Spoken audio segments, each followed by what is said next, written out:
اب ترقی ہو گئی اور سفید رنگ کی ایک گوند آتی ہے، لکڑی کو جوڑنے کے لیے اسے استعمال کرنے لگے۔ ہمارے بچپن میں لکڑی کا کام گھروں میں ہوتا ہی ہے۔ سب سے مشکل دن وہ ہوتا تھا جب سریش تیار کرتے تھے، اور پتہ ہوتا تھا کہ اب یہ مصیبت آنی ہے۔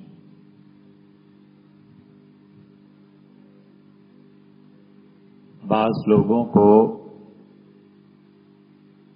سانس کے لیے بڑی صاف ہوا چاہیے ہوتی ہے،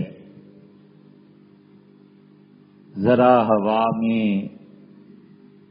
پولن الرجی کوئی چیز پھیلی اور ان کی جان پہ بنی۔ بعض بچے ہم نے دیکھے کے لیے بڑا مشکل دن ہوتا تھا جب گھر میں سردیوں کے آغاز میں اس موسم میں بھیا آتا تھا اور اس نے روئی کو دھلنا ہوتا تھا۔ روئی دھلتا تھا، سال بھر کے بعد بستر نئے بنتے تھے، پرانے بستر ٹھیک ہوتے تھے۔ نانی دادی ان کا یہی کام ہوتا تھا کہ دھنیا پنجائی کرے اور بستر بنے، تو وہ دن گھر میں بڑا دشوار ہوتا تھا بعض بچوں کے لیے، کیونکہ فضا میں روئی کا اثر غبار آ جاتا تھا۔ تو سریش بناتے تھے۔ سریش یہ گوند ہوتی ہے، درختوں سے نکلتی ہے، اور یہ 4 قسم کی گوندیں ہوتی ہیں۔ کیکر کی گوند، بڑے اس کے منافع بیان کیے ہیں طب کی کتابوں میں۔ اسی طرح لکڑی کو جوڑنے کے لیے، پکا جوڑ لگانے کے لیے وہ ایک گوند کے دانے چھوٹے چھوٹے ہوتے تھے، جیسے گندم کے دانے، یہ سمجھ لیں، لیکن وہ بالکل گول ہوتے تھے۔ وہ لاتے تھے اور اسے پانی میں ڈال کے اور چولہے پہ چڑھاتا تھا ترخان، اور بہت بری بو آتی تھی، اس سے سانس لینا دشوار ہوتا تھا۔ تو سریش بنتی تھی ایسے۔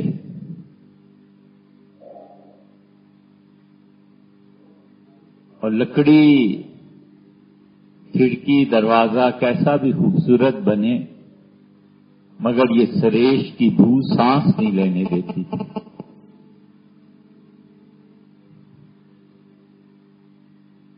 اور لکڑیاں، جو لوگ بھی اس کا کام کرتے تھے وہ کارخانے میں سریش تیار کرتے تھے، اور سریش کارخانے میں لکڑی کے جایا نہیں جاتا تھا۔ اس لیے خیال آیا کہ جس آدمی نے تمام عمر سریش کے کارخانے میں بسر کی ہو، اسے اگر دلی میں حکیم اجمل مرحوم کے ہاں بہت عمدہ، بہت اعلیٰ درجے کے عطر تیار ہوتے ہیں، وہاں اگر لے جاؤ تو بیچارہ مر جائے۔ جس ماحول میں اس نے زندگی گزاری ہے، اس ماحول کے 100% برعکس سے مرنا نہیں تو اور کیا ہونا۔ گلاب کے پھول کا عطر تیار ہوتا ہے، اور گلاب کا پھول طائف کا بہت مشہور ہے، اور پھر یونان میں اسپارٹا، اس کا گلاب بہت اچھا ہے، یا پھر ترکی کا گلاب بہت عمدہ گنا جاتا ہے۔ ہمارے یہاں تو گلاب وہ آیا ہی نہیں گویا۔ تو حکیم اجمل کے ہاں گلاب کے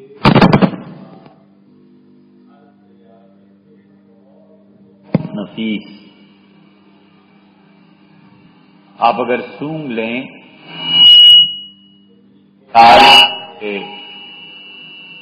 گلاب کا پھر کوئی عرق آپ عمر میں پسند کرے، اتنا اچھا، اتنا عمدہ گلاب کا عطر جو تیار کرتے ہیں، آدمی اگر سونگ لے تو اس کے بعد لطف نہیں رہتا۔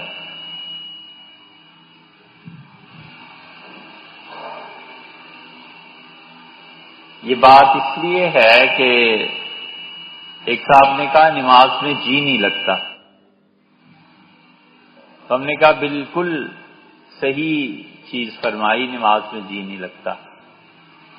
فرمانے لگے کہ میں حل پوچھتا ہوں اور تم اس کی تائید کرتے۔ ہم نے کہا تائید اس لیے کرتے ہیں کہ سارا دن سریف کے کارخانے میں گزار کے رات بسر کرنی پڑ جائے کہ مشمل کے ہاں کو مصیبت نہیں بنے تو اور کیا ہوگا۔ سارا دن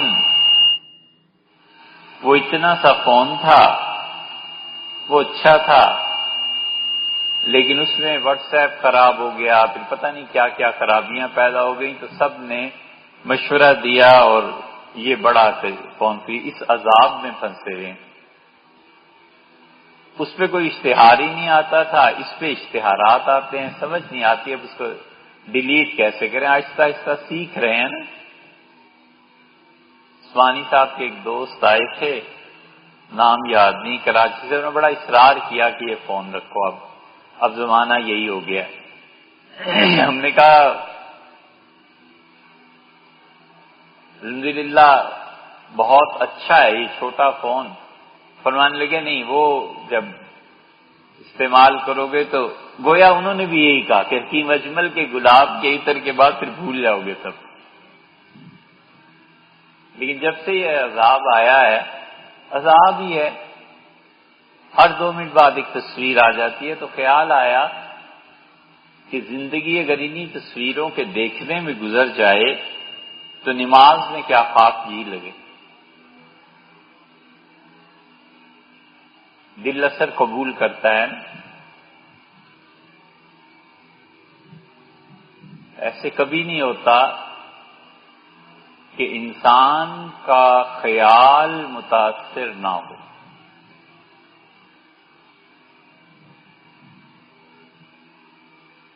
خیال بڑی باریک چیز ہے،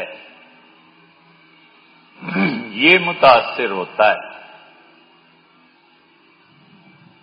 آنکھ تو پھر کوئی وجود رکھتی ہے، خیال بڑی باریک چیز ہے۔ ایک بچے نے شیر پہ اپنی خوشی سے کوئی فلم دیکھی، پھر اس کی تفصیلات مجھے سنانے بیٹھ گیا۔ اس کو بڑا جوش اور جذبہ تھا کہ اتنی بڑی چیز اس نے دیکھی۔ ہم بھی اس کی رعایت اور دل رکھنے کے لیے چپ کر کے سنتے رہے. پھر خیال ہوا کہ بہت وقت لے گا، کیونکہ نئی نئی دریافت ہے نا اور جوانی ہے. تو ہم نے بچے سے کہا کہ اچھا دیکھیے شیر کی جو کچھ بھی آپ نے مووی دیکھی، وقت بتائیے کتنے وقت میں آپ بیان کر لیں، بس اس سے زیادہ نہیں. اور کہا 1 گھنٹہ بات سنی. کہ 1 گھنٹہ تو بہت کہا نہیں 2 گھنٹے دیکھا تو 1 گھنٹہ تو بیان کریں. اب جیسے جمعے کے بیان سے جی جاتا ہے نا، اس طرح عذاب لگتا ہے مولوی صاحب کا بیان سننا. اب اس بچے کا بیان کیا سنتے؟ خیر 15 منٹ پہ طے ہوا. اس نے کہا 15 منٹ میں تو بتا ہی نہیں سکوں گا. اس نے بتایا، لیکن بڑی اچھی چیز سمجھ میں آئی. اس نے بڑے زور شور سے بتایا کہ شیرنیاں شکار کرتی ہیں، شیر کبھی کبھی شکار میں دخل دیتا ہے. پھر بتایا شیر بھاگ نہیں سکتا. پھر بتایا چیتا پتہ نہیں 1 منٹ میں 100 سے 1000 یا 10 سے 100 کی رفتار پہ پہنچ جاتا ہے. پھر اس سے کہا وہ سے اندازہ ہو جاتا ہے کہ اگر میں زیادہ بھاگا تو میرا دوران خون زیادہ ہو جائے گا اور وہ مر جاؤں گا. مگر بھئی جو آخر اس کی بات سمجھ آئی نا، ہم نے کہا بیٹے یہ سب دیکھا، یہ بتاؤ شیر میں اور انسان میں فرق کیا ہے؟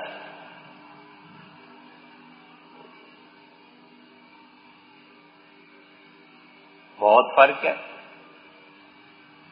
شیر کے ناخن چھوٹے ہوتے ہیں اور جب شکار کا ارادہ کرتا ہے تو اس کے ناخن 5 انچ بڑے ہو جاتے ہیں. شیر جب حملہ کرتا ہے تو گاڑ لیتا ہے. شیرنیاں بہت ذہین ہوتی ہیں، زرافے پہ حملہ نہیں کر سکتی تو اسے ایک ایسے جنگل میں علاقے میں لے جاتی ہیں جہاں پھسلن ہوتی ہے، اور وہ جب پھسل جاتا ہے کہ گر جاتا ہے تو پھر سب اس کو مارنے لگتے وغیرہ وغیرہ.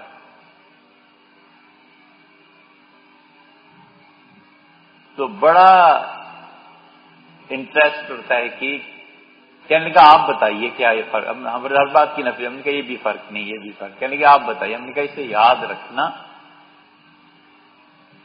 کہ حیوان، جانور اپنی خواہش کا تابع ہوتا ہے،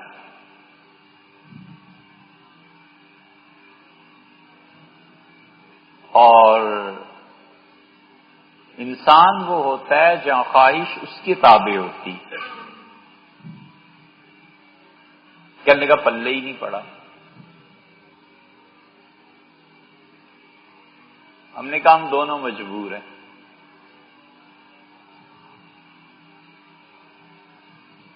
ہم اس پہ مجبور ہیں کہ جو ہے وہ بتائیں، اور آپ اس پہ مجبور ہیں کہ عمر بڑھے تو پھر سمجھ آئے. کہنے کا آپ کی باتیں سمجھ نہیں آتی، چائے پیئیں گے؟ میں نے کہا یہ صحیح ہے، یہ سمجھ میں آتی. جان چھڑانی تھی بچے نے.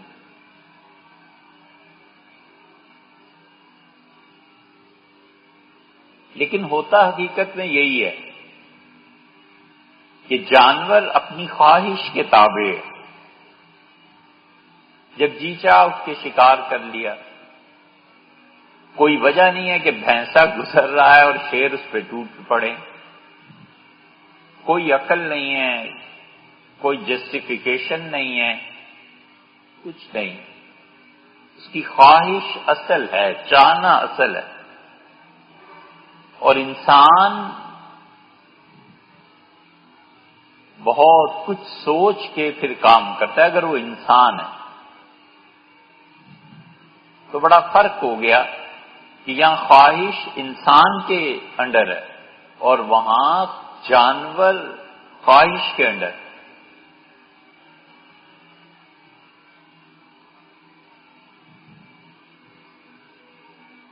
دنیا بھر میں 2 چیزیں کبھی ہمیں بھی سمجھاؤ یار. یقین مانیے اس موضوع پہ بہت سے انگریز کمیونسٹ ان کو پڑھا لیکن سمجھ میں آئی نہیں بات. اب تک جسے کہتے ہیں نا اطمینان ہو جائے. ایک یہ ڈیموکریسی جمہوریت سمجھ میں نہیں آئی کہ ہے آخر کیا مصیبت تمہیں. یہ بھی 2 مزدور آئے تھے شیشے کی پیمائش کرنے، شاید صاحب آپ نے بھیجا تھا. ہیں ان کا اور نواز شریف کا ووٹ برابر ہے. ایک آدمی پی ایچ ڈی ڈاکٹر ہے، یہ ڈاکٹر عبدالقدیر ہے، ڈاکٹر صاحب کا اور یہ جو یہاں مالی کام کر رہے ہیں ان دونوں کی رائے برابر ہے.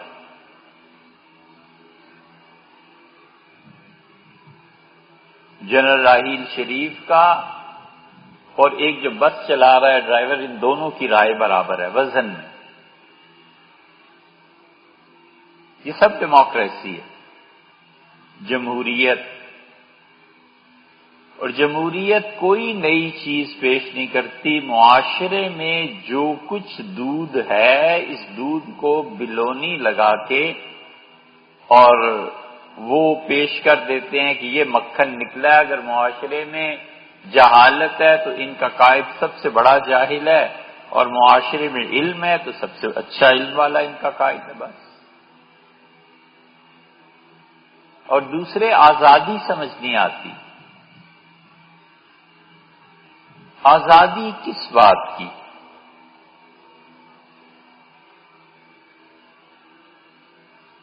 اور آزادی ہے ہی کہاں؟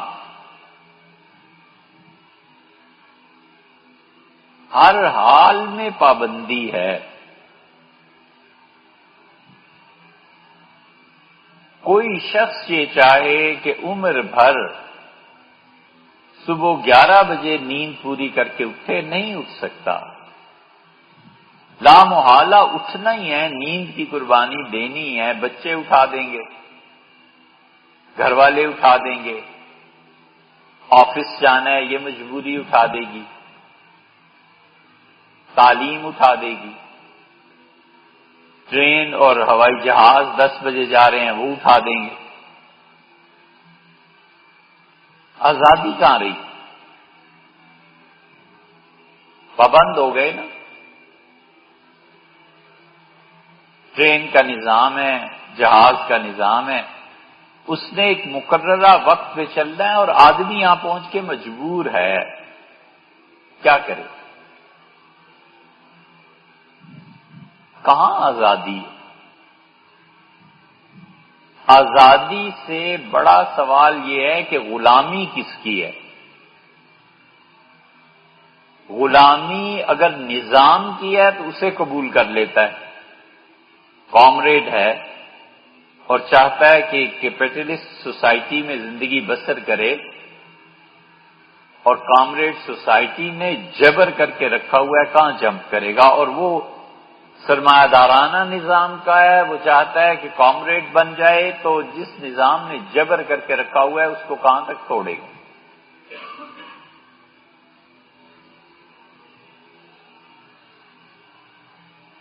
چاہے کہ قد 6 فٹ ہو جائے اور ہے 5 فٹ 9 انچ 8 انچ، عمر ہو گئی 50 سال، اب سر مارے کیا کر لینا. پیدائشی طور پہ گورا ہے، ساری زندگی لیٹا رہے جا کے ساحل پہ دھوپ میں، کہے کہ حبشی بن جاؤں. کہاں آزادی ہے؟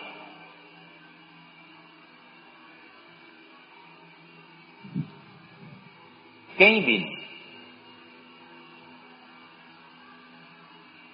قید ہے، پابندی ہے. کس کی طرف سے قید ہے؟ اگر اللہ کی طرف سے قید ہے تو اس پہ نفرت ہے، رسول صلی اللہ علیہ وسلم کی طرف سے قید ہے تو اس پہ چڑھتا ہے، مذہب قید میں لاتا ہے تو اس پہ چڑھتا ہے. اور یہی قید اگر اپنے محبوب کی طرف سے آتی ہے تو اس پہ خوش ہے.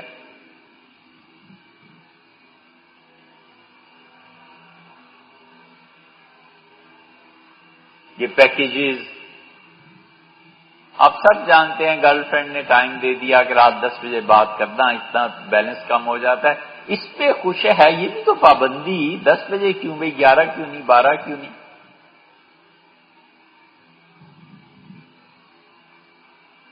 موہوم تصورات ہیں۔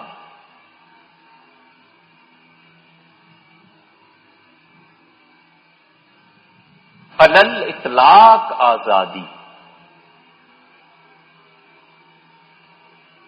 تو جنت کے علاوہ کہیں بھی نہیں، مطلقاً آزاد ہو، کہیں بھی نہیں۔ امریکہ ایک جگہ ٹھہرے تو شام کو آفیسز وغیرہ سے لوگ آتے تھے، سامنے آمنے گھر تھا، وہ پھر بے لباس گھومتے رہتے تھے۔ تو ایک مرتبہ کسی وجہ سے ملے تو کہا یہ شام کو بھی لباس پہنے رہتے ہو، یہ کیا ہے؟ ہم نے کہا آپ کیوں لباس اتار دیتے ہیں، یہ کیا ہے؟ کہنے لگے آزادی ہے۔ میں نے کہا یہ بھی آزادی ہے، یہ آزادی ہے نا، جی چاہتا ہے پہنے، آپ کا جی چاہتا ہے نہ پہنے، آپ بھی آزاد، ہم بھی آزاد۔ تو یہاں اس پہ غور نہیں کیا، ہم نے کہا حقیقت میں دونوں قید ہیں، فرق صرف اتنا سا ہے کہ آپ اپنی خواہش میں قید ہیں اور میں اپنے سے کہیں زیادہ، کہیں اعلیٰ ایک پاک صاف عقل مند انسان کی قید میں۔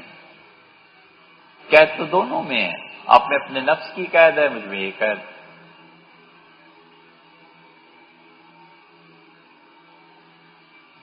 یہی ہوتا ہے۔ حضرت شاہ عبد العزیز صاحب محدث دہلوی رحمۃ اللہ علیہ نے بڑا زبردست جواب دیا۔ انگریز آئے نا تو یہ آزادی آزادی،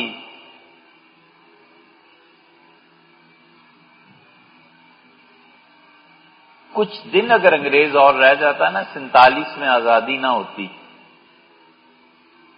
60-70 کا زمانہ آ جاتا، تو بعض کمیاں اور بعض نقصانات جو 200-300 سال میں تربیت نہ ہونے کی وجہ سے قوم میں پیدا ہو گئے نا، تو انگریز نکال جاتے۔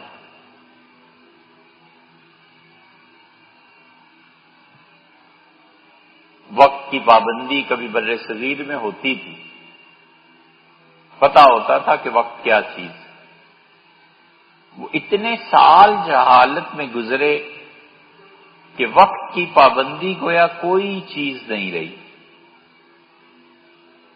گورے اگر رہ جاتے نا، ٹریننگ کر جاتے، تو پھر بھی وقت کا کوئی ہو جاتا، اور بہت سی چیزیں۔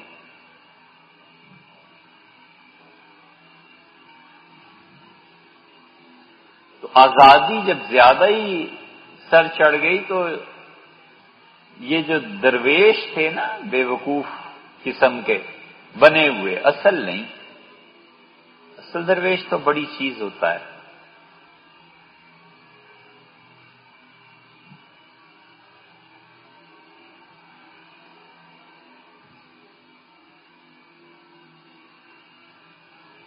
وہ دیکھتا ہے اور چلتا ہے،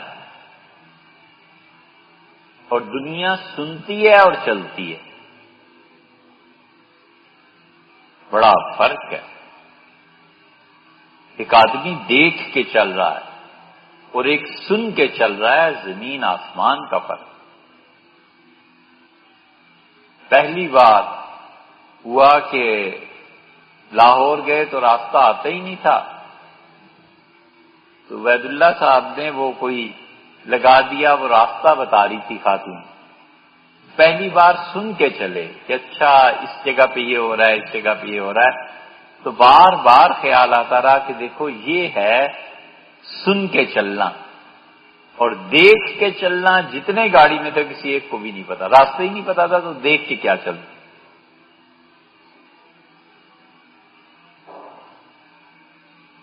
اپنے من میں ڈوب کر پاجا سراغ زندگی، آگے پتہ نہیں کیا ہے۔ اپنے من میں ڈوب کر پاجا سراغ زندگی،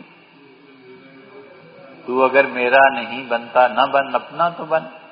اچھا، یہ کسی اور مصرے کے ساتھ بھی لگایا ہوا ہے۔ پانی پانی کر گئی مجھ کو کلندر کی یہ بات، تو اگر میرا نہیں بنتا نہ بن، اپنا تو بن۔ پتہ نہیں، بہرحال لیکن آدمی جب خود اپنی صلاحیتوں کے ادراک میں کھو جاتا ہے نا، تو دیکھ کے چلتا ہے۔ دیکھ کے چلنا اور سن کے چلنا بڑا فرق ہے۔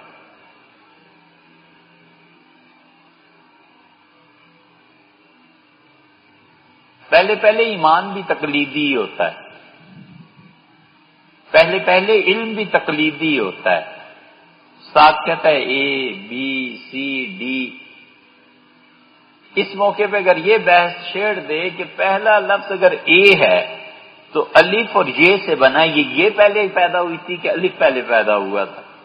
اگر الف ہوا تھا تو لام اور پے کہاں سے آ گئے؟ تو پڑھ چکا، پڑھ لی انگلش اور ہو گئی ساری ڈگری کا حصول۔ پہلے پہلے تقلیدی ہوتا ہے، اور اگر تقلید پہ پہنچ کے رک گیا تو تباہی ہے، جوہر بن جائے گا۔ لوگ لطف اندوز ہوں گے پانی کا ذخیرہ دیکھ کے، لیکن اس سے ایک دن سڑاند بو پیدا ہو جائے گی اور لوگ آئیں گے نہیں، نفرت کریں گے۔ اس تقلید کے بعد جب تحقیق پیدا ہوتی ہے نا، وہ ہے زندگی۔ تقلید ہی ہے کہ ماں نے کہا بیٹے یہ سویٹر پہنو اور سردی ہے، بچہ سویٹر پہن لیتا ہے، کہتا ہے امی یہ رنگ اچھا نہیں ہے، وہ کہتے ہیں فی الحال تو یہ پہنو نا، اچھے رنگ بعد میں دیکھیں گے۔ یہ سب تقلید ہی ہے۔ پھر ایک موقع آتا ہے جب بچہ اس تقلید سے نکلتا ہے اور ماں کہتی ہے یہ لو پیسے اور جاؤ اپنے سویٹر خرید لو، کیسا خوش ہوتا ہے۔ کپڑے ہیں، رنگ ہے، ویرائٹی ہے، فیشن ہے، کیا کیا چیزیں سوچ کر پھر خریدتا ہے۔ پہلے سن کے چل رہا تھا، اب دیکھ کے چلنا شروع ہے۔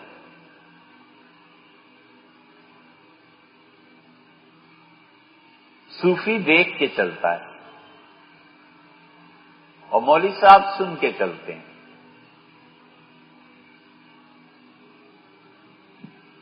بات کہیں اور چلی گئی، لیکن حضرت شاہ عبدالعزیز صاحب رحمۃ اللہ علیہ کے پاس ایک درویش آیا، آزادی آزادی کے نعرے لگا رہا تھا۔ حضرت رحمۃ اللہ علیہ نے خانقاہ میں آ گیا تو حضرت نے فرمایا کیا آزادی ہے بھائی، یہ لو پیسے جاؤ۔ مسلمانوں کی تباہی کا یہ جو حال ہے نا، اس میں بنیادی چیز کبھی غور کیجئے گا، یہ 1707 کے بعد کی تعلیم کا نظام ختم ہو جانا ہے۔ 1807 اور 1907 اور اب 2016 آ گیا، ہمارے پاس کوئی نظام تعلیم نہیں ہے۔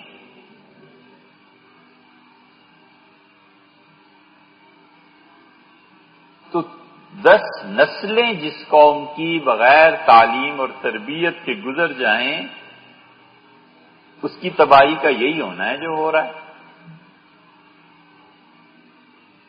اور ایسا کہ وہ نظام تعلیم کسی کو پتہ ہی نہیں ہے۔ سیدنا عمر رضی اللہ عنہ نے معاش اپنے زمانے میں جو قائم کی نا، ملک میں تنخواہوں کا نظام تو 9 گریڈز بنائے. اب لوگ نہیں جانتے کہ گریڈنگ کیسے ہوئی تھی.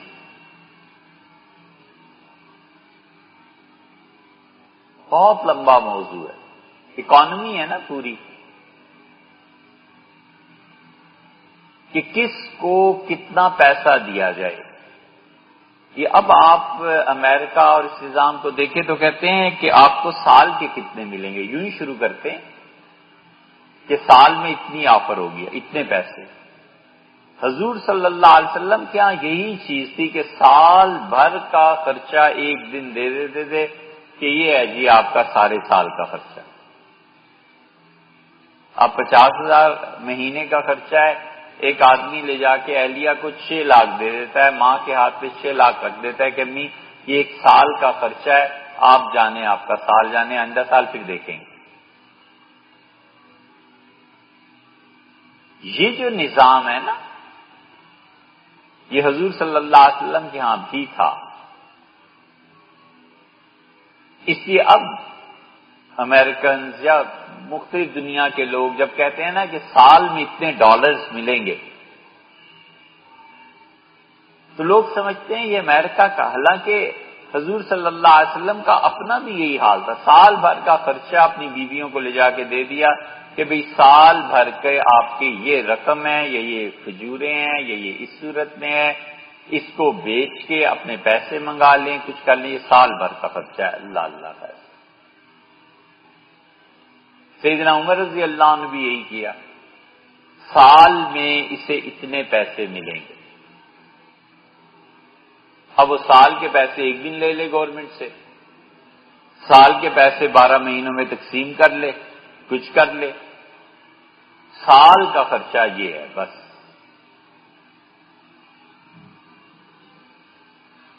حضرت عمر رضی اللہ عنہ نے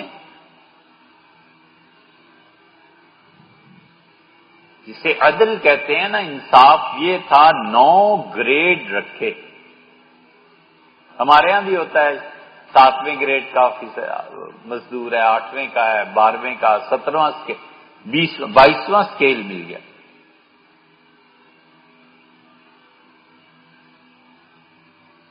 حضرت ابوبکر رضی اللہ عنہ نے یہ نہیں رکھا تھا.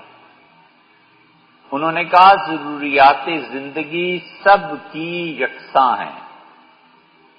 حضرت ابوبکر رضی اللہ عنہ جب ایک آدمی کو پیسے دیے تو عمر رضی اللہ عنہ نے اعتراض کیا. ان کا حضرت آپ کیا کر رہے ہیں، اس کو اتنے پیسے دے رہے ہیں، اور جو فلاں ہے اتنا اسلام میں قدیم ہے، یہ اس کو بھی اتنے ہی پیسے دے رہے ہیں. تو حضرت ابوبکر رضی اللہ عنہ، عمر اس کا کیا مطلب ہے، دونوں کی ضروریات یکساں ہیں، پیسے سب کو ایک ہی طرح کے ملیں گے. ان کا وہ تو پہلے اسلام لایا عباد، ان کا یہ اللہ جانے وہ جانے، خدا دے انہیں ثواب، اسے کم دے اسے زیادہ. میری تقسیم صرف پیسے کی ہے، سب کے لیے برابر.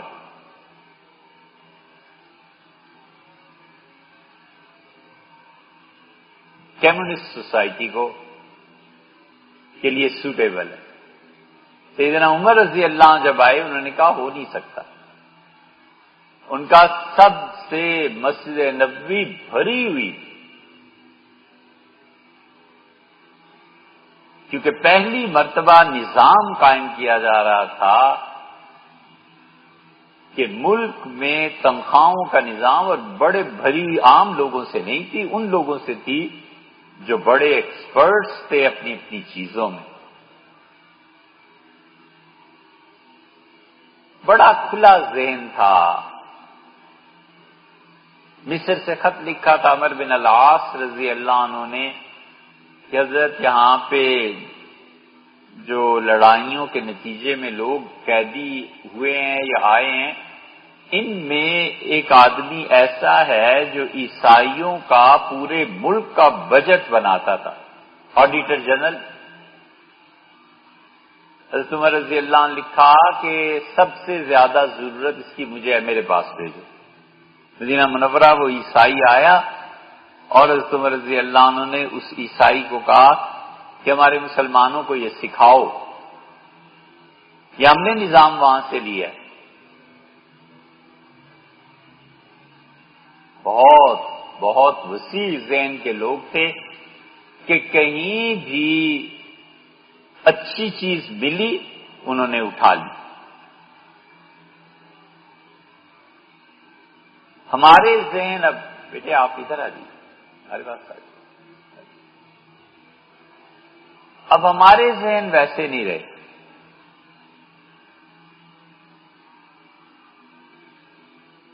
ہم الٹے ہو گئے. وہ غیر اقوام کی ثقافت نہیں لیتے تھے، علم لے لیتے تھے. ہم نے پہلے گوروں کی ثقافت لی، علم نہیں لیا، اور اب ہم اتنے نیچے گر گئے کہ ثقافت بھی گئی اور علم بھی گیا.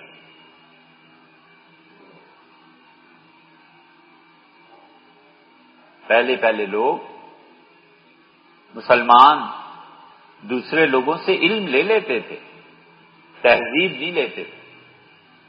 تہذیب پہ اتنے سخت تھے. کہاں تم رضی اللہ عنہ ایک طرف کہہ رہے ہیں کہ تم ان عیسائیوں سے علم حاصل کرو، یہ کرو، عیسائیوں کو میرے پاس بھیجو، مسلمانوں کو سکھاؤ، ہمارے بچوں کو سکھاؤ. حضور صلی اللہ علیہ وسلم کو پتا چلا ہے کہ ایک شرک کرنے والا آدمی ہے اور اس سے سانپ کے کاٹنے کا علاج آتا ہے.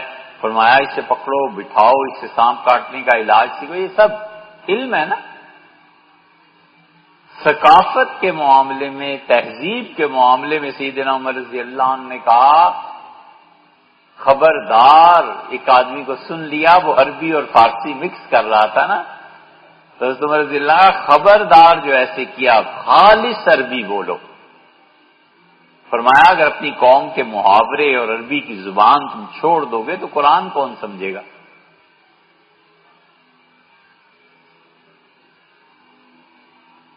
فرانس میں بھی سال 2 سال پہلے کوئی کانفرنس ہوئی تھی، تو جب انگلش میں تقریریں ہوئیں تو پتہ نہیں واقعہ دیکھ لیجئے گا کیا ہو، لیکن فرینچ جو تھے وہ اٹھ کے چل پڑے. انہوں نے کہا امریکہ کیا چاہتا ہے، ساری دنیا انگلش بولنے لگے؟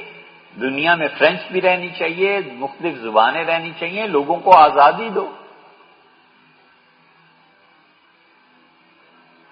تو مسلمانوں نے علم لیا تھا، تہذیب نہیں لی تھی. پھر وہ وقت آیا جب ہم نے علم نہیں لیا، تہذیب لے لی. تہذیب یہ لے لی کہ 3 پیس، ٹائی، ناٹ، ایسے. جو انگریزوں کے زمانے میں مسلمان انگریزوں کی فیشن کرتے تھے، گورا حیران ہوتا تھا کہ یہ اب تک ایسے لوگ ہیں جن کے کپڑے لندن سے سل کے آتے ہیں. خورشید رضا قصوری ہیں نا، یہ پی ٹی آئی میں، ان کے کپڑے لندن سے سل کے آتے ہیں.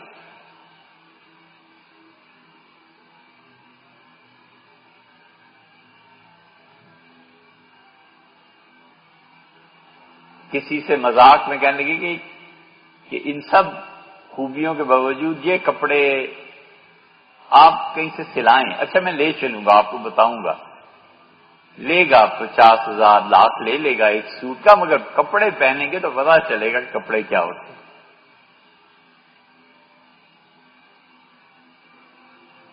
تو اس وقت رکھ رکھاؤ یہ چیزیں تھیں.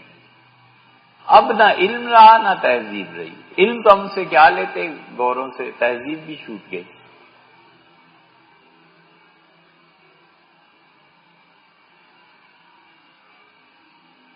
تو علم سیدنا عمر رضی اللہ عنہ لیا، پوری رعایا کو 9 طبقوں میں تنخواہیں دی. انہوں نے کہا ملک میں سب مسجد نبوی بھری ہوئی ہے لوگوں سے اور آئے ہیں، اور کہا بولو کس کس طرح طے ہوا ہے ملک میں. سب سے پہلے کس کی تنخواہوں کا ہے، سال میں کتنی دیں گے. انہوں نے کہا آپ کا نام لکھا ہے کہ امیر المومنین کی تنخواہ سب سے زیادہ ہوگی. فرمایا اخطأت، بہت غلطی کی، آغاز ہی غلط کیا. ان کا یہ سب کچھ جو دیکھتے ہو نا، امیر المومنین اور خلافت اور سب کچھ، یہ رسول اللہ صلی اللہ علیہ وسلم کی وجہ سے ہے. سب سے پہلے ان کا خاندان ہے، سب سے پہلے وہ ہیں، وہاں سے شروع کرو. حضور صلی اللہ علیہ وسلم کے رشتہ داروں میں سب سے بڑا آدمی اس وقت عباس ہے، عباس رضی اللہ عنہ چچا ہیں، ان سے شروع کرو، پھر سیدنا علی رضی اللہ عنہ، پھر فلاں، پھر فلاں، پھر ان کے نواسے۔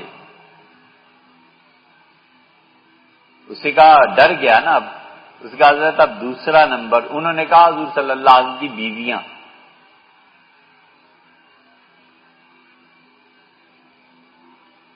انصاف یہ ہے، فرمایا ان میں سے 3 کو الگ رکھنا، ان کے لیے 10,000 سکے، 10,000 تولے سونا یا چاندی۔ 10,000 تولے سونا اگر 1 سال میں مل جائے تو یہ کتنا 50 کروڑ ہو گیا، 50,000 ہے آج کل۔ اتنا پیسہ تھا، اتنی رقم تھی، اتنا پیسہ تھا کہ لوگوں کو گورنمنٹ کھانے پینے کی چیزیں الگ دیتی تھی، پیسے الگ دیتی تھی۔ کھانے پینے کی چیزیں لا کے وہ مارکیٹ میں فروخت کر دیتے تھے کہ اتنا آٹا ہم نے کیا کرنا ہے، اتنی گندم کیا کرنی ہے۔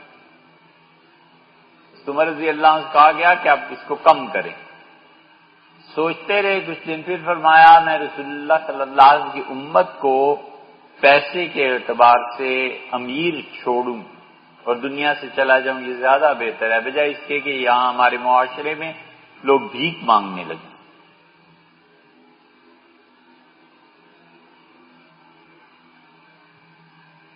پھر کہا رسول اللہ صلی اللہ علیہ وسلم کی بیویوں کے لیے اتنا لکھو اور عائشہ رضی اللہ عنہ کو الگ لکھو۔ حضور صلی اللہ علیہ وسلم بڑی محبت اور شفقت تھی، عنایات تھی ان کے حال پہ، ان کے لیے 12,000 ہوگا۔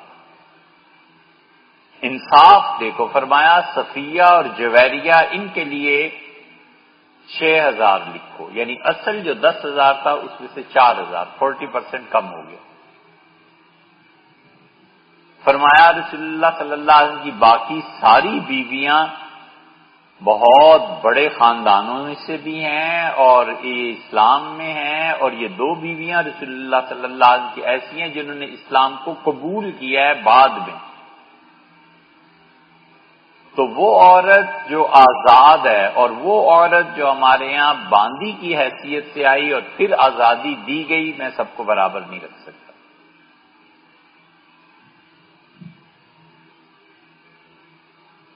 پھر تیسرا طبقہ لکھوایا ہے اور فرمایا تیسرا طبقہ لکھو وہ جو مہاجر ہیں اور بدری بھی۔ پھر میں چوتھا طبقہ جو مہاجر نہیں ہیں، انصار مدینہ منورہ کے رہنے والے ہیں اور بدری۔ پھر 5واں طبقہ، اب جب مہاجرین اور بدریوں کی بحث آئی تو اس کے بعد 5واں طبقہ جو لکھوایا تو فرمایا اب لکھو جو بدر کے بعد آئے ہیں فتح مکہ سے پہلے۔ اس نے اپنے بیٹے کا بھی نام لکھوایا، 3,000 یا 4,000 مقرر کی۔ اور جب انصاری اور بدری یہ 2 وصف جس میں جمع تھے ان کی 5,000 لکھوائی تو کہا حسن کا اور حسین رضی اللہ عنہما کا نام بھی ادھر ہی لکھنا۔ لوگوں نے کہا امیر المومنین اب بدری صحابہ رضی اللہ عنہ کے برابر کر رہے ہیں حضور صلی اللہ علیہ وسلم کے نواسوں کو۔ انہوں نے کہا اس لیے کہ حضور صلی اللہ علیہ وسلم کی محبت بہت تھی۔ اسامہ کا نام بھی لکھوایا، فرمایا اسامہ کا نام بھی ادھر ہی لکھو۔ لوگوں نے کہا اسامہ نواسے تو نہیں تھے، انہوں نے کہا نواسے نہیں تھے لیکن محبت بہت تھی۔ بیٹے نے کہا اپنے بیٹے عبداللہ نے کہ میرا نام 3,000 والوں میں ہے، مجھے کم سے کم اوپر اٹھا دیں، یہ لوگ وہ ہیں جو کسی جہاد میں نہیں گئے، میں خندق میں شریک ہوا ہوں۔ تو کہا تمہارا باپ، تمہاری ماں، تمہارا نانا اور ان کے نانا اور ان کے والد اور ان کی والدہ برابر ہو سکتے ہیں نا۔ پھر فرمایا فتح مکہ کے بعد جو آئے ہیں فتح مکہ پہ ان کا، پھر کہا کہ جو یرموک اور قادسیہ ان کے دور میں بھی تھی اور یرموک حضرت ابوبکر رضی اللہ عنہ کے دور میں تھی، فرمایا ان کے لیے آخری طبقہ ہے اور 1,500 سالانہ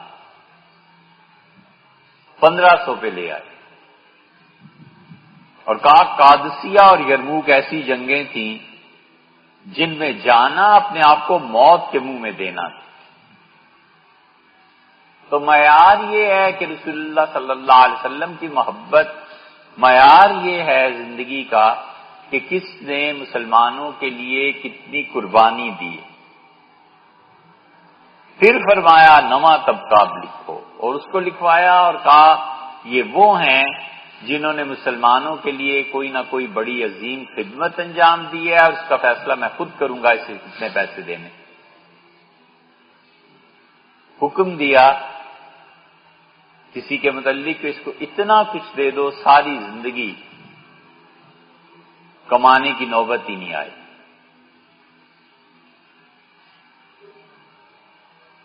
سوچتے ہیں کہ ڈاکٹر عبدالقدیر خان، آپ کو ان سے اختلاف ہو، ایٹم نئی دنیا میں ہونا چاہیے، آپ کو ان سے اتفاق ہو، یہ ایک الگ بات ہے، لیکن اس آدمی نے کام کیا۔ اور حالت یہ ہے کہ ہم ان کا انٹرویو سن رہے تھے تو ان سے کسی نے پوچھا کہ زندگی میں کوئی افسوس اور حسرت؟ ان کا سب سے بڑا افسوس یہ ہے کہ اس قوم کی خدمت کی، کاش یہ نہ کرتا۔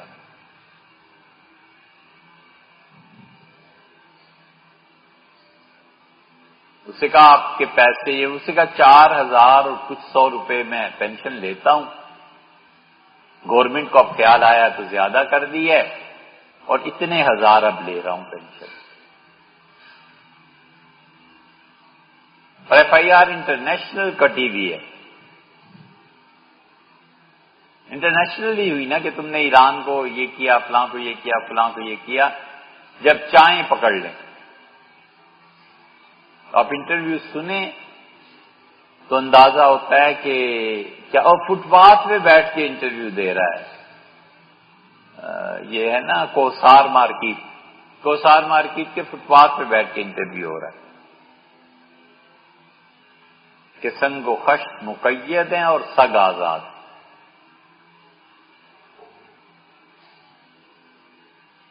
بجائے اس کے یہ میسج تھا نا، انہوں نے عبدالکلام کو صدر بنا لیا اور ہم نے قید میں ڈال دیا۔ یہ میسج تھا کہ بچوں سائنس میں ترقی کرو گے، اگر یہاں ہوگے تو قید میں، ہمارے یہاں ہوگے تو پریزیڈنٹ بن جاؤ گے۔ بہت سی چیزیں۔ اچھا ایک اور طرف چل پڑے تو آزادی کی بات کر رہے تھے کہ سمجھ نہیں آئی آج تک آزادی۔ ایک لمٹ ہے جہاں آپ نے پہنچ کے کسی چیز کا پابند کرنا ہے اپنے آپ کو۔ کس چیز کا؟ عقل کا، نفس کا، علم کا، وحی کا۔ قید تو ہونا ہی ہے۔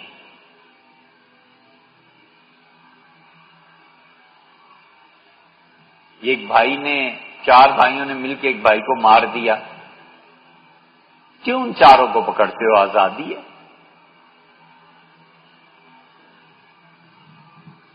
غیرت کے نام پہ قتل ہو گئے، کیوں پکڑتے ہو؟ آزادی ہے۔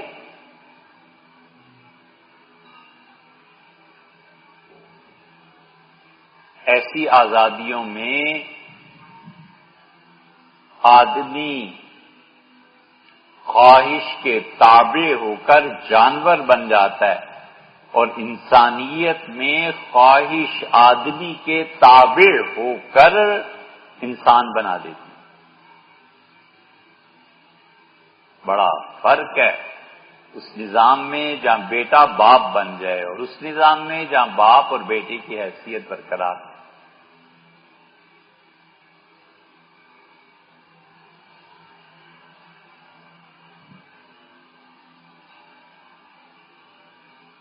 انسان تقلیدی طور پہ علم سیکھتا ہے۔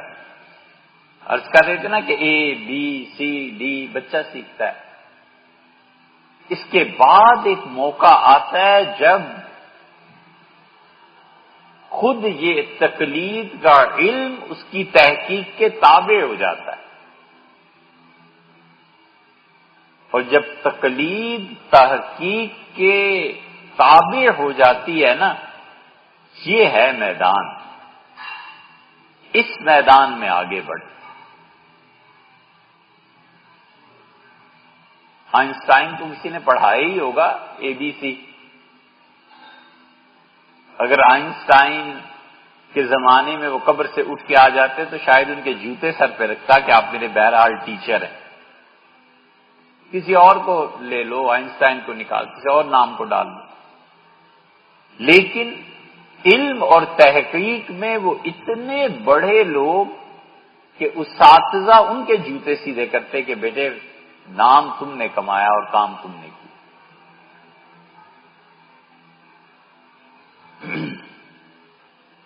یہی ہوتا ہے.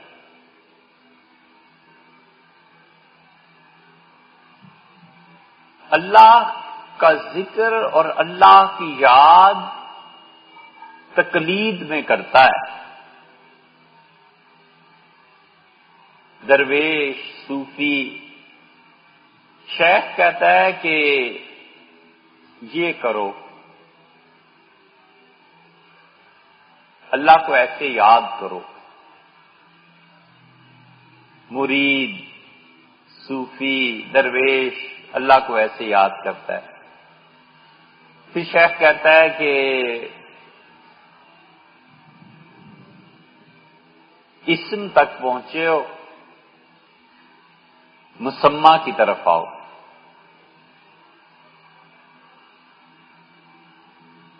نام کو چھوڑو، ذات کی طرف چلو. نام اور چیز ہے، ذات اور چیز ہے.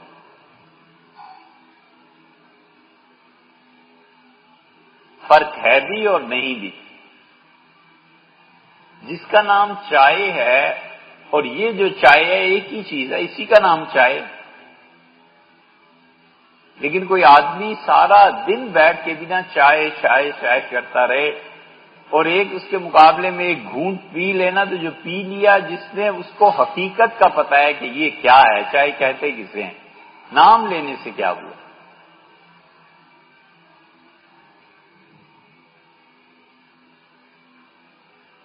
تو پہلے مرحلے پہ وہ تقلید ہی کرتا ہے. پھر ایک موقع پہ پہنچ کے شیخ کہتا ہے بشرطے کہ اس سے خود بھی کچھ کیا ہوا ہو.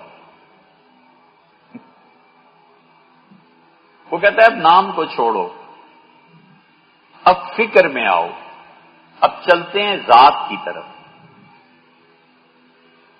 صوفی جب نام کو چھوڑ کے ذات کی طرف چلتا ہے نا، یہ اتنا وسیع میدان ہے، اتنا وسیع میدان ہے کہ پیر مرید سے آگے نکل جائے اور مرید پیر سے آگے نکل جائے. کوئی انتہا نہیں.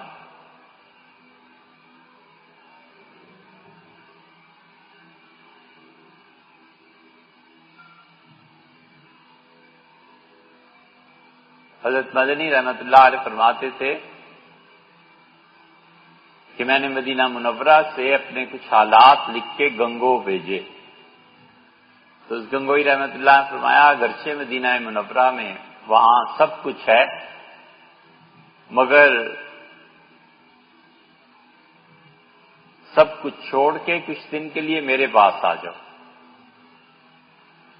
فرماتے جب میں گنگو پہنچا تو حضرت نے آخری مراقبہ تلقین فرمایا.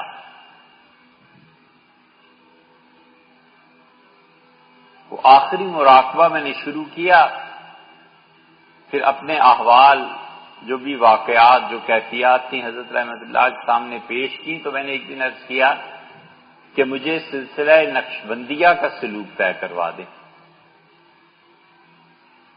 تو مجھ سے فرمایا کہ جو میں نے تمہیں تعلیم دی ہے نا، سارے سلاسل یہاں آ کے ختم ہو جاتے ہیں، اس میں محنت کرو، اس میں مرید پیر سے بڑھ جائے اور پیر مرید سے بڑھ جائے. یہ جملہ کوئی عارف باللہ ہی کہہ سکتا تھا. وہ جسے ان مقامات کی خبر تھی وہی کہہ سکتا تھا، کوئی کہہ نہیں سکتا اس جملے.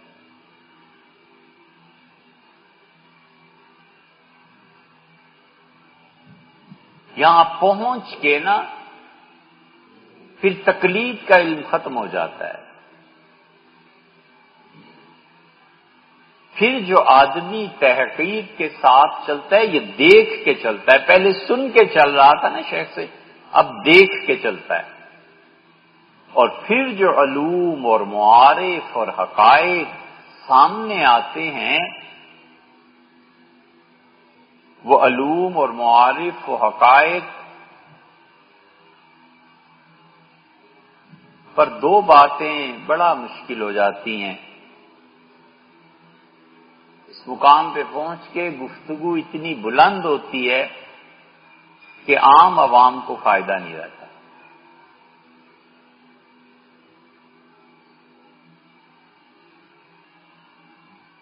وہ اپنے مقام سے نیچے اترے اور بات کرے بڑا مشکل ہو جاتا ہے، اور دوسرے چپ لگ جاتی.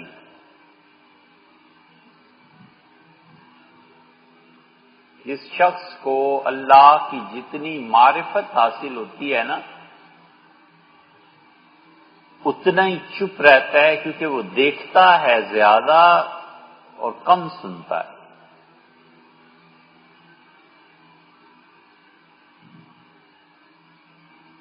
اس آخری دور میں سلسلہ نقشبندیہ میں ایک بزرگ تھے پیر ابو احمد صاحب رحمۃ اللہ علیہ. 1924-23 ایسے انتقال ہوا ان.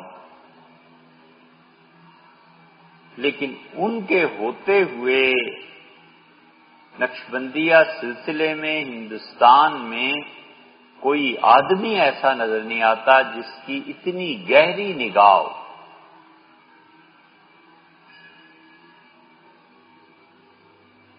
چند ایک چیزیں ان تک پتہ چلی، لیکن اتنا بڑا آدمی کوئی شاید تھا ہی نہیں.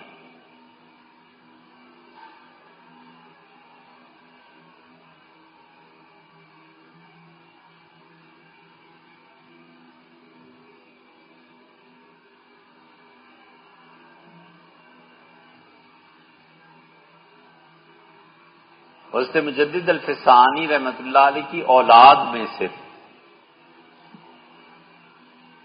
لیکن ان کے اپنے والد کا انتقال ہو گیا تھا جب وہ 6 برس کے تھے، بچے تھے. پھر انہوں نے تعلیم حاصل کی، پھر انہوں نے بیعت کے لیے رجوع کیا شاہ عبد الغنی صاحب مجددی رحمۃ اللہ علیہ.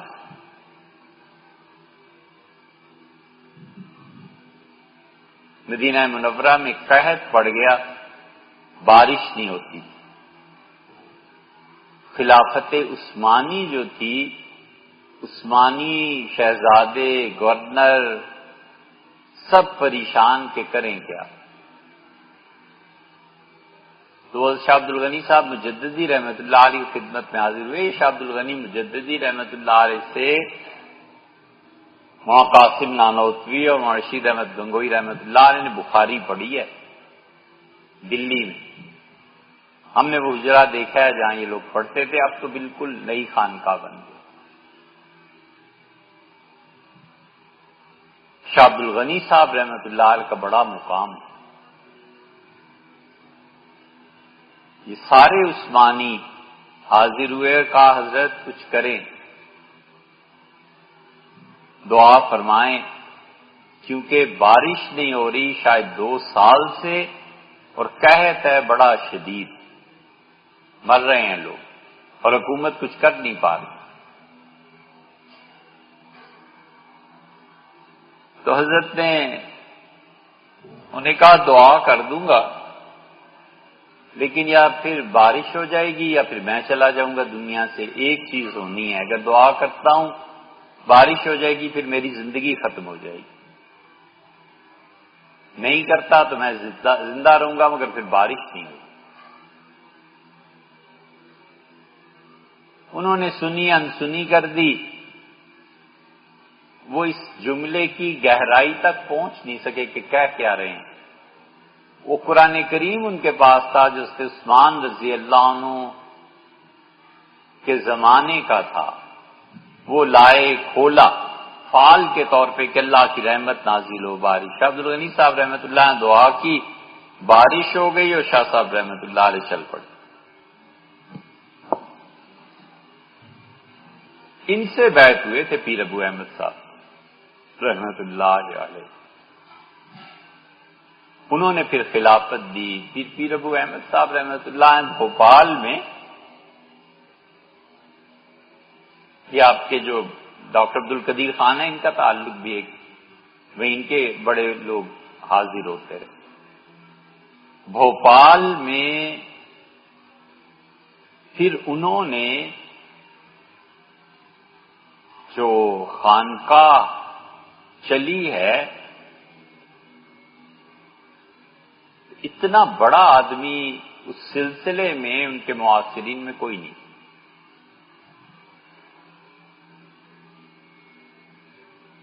عجیب و غریب باتیں جن کا اس پڑھی لکھی کتابوں کی دنیا سے کوئی تعلق نہیں تھا، وہ کہیں اور ہی سے علم آتا تھا.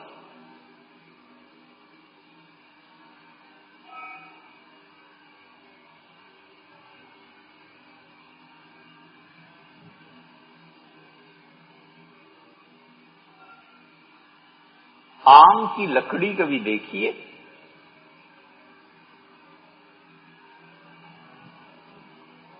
ہمارے بچپن میں اس سے تختیاں بنتی تھیں. ملتان کی تختی بڑی مشہور. آم کا جو درخت ہوتا ہے نا، ملتان گئے تو فرمائش کی کسی سے کہ آم کا درخت ان کا یہ ہے، ذرا سی چھال اتار کے چکھنا چاہیے، تو انہوں نے کہا بہت کڑوی ہوتی ہے، تھوکیے. وہ تھوکنی ہی پڑی. اس کی لکڑی تختیاں بنتی ہیں. پتے بیکار، سب بیکار، لیکن آم پھر آم، اس کے کیا کہیں.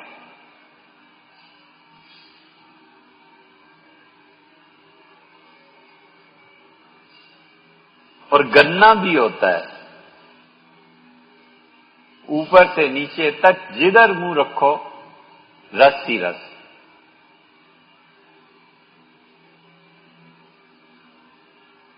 بعض مشائخ ان کی ساری قوت نظر میں آ جاتی ہے. علامہ اقبال اس کے بڑے قائل تھے. علامہ نے وہ کہا نا، نگاہ مرد مومن سے بدل جاتی ہیں تقدیریں.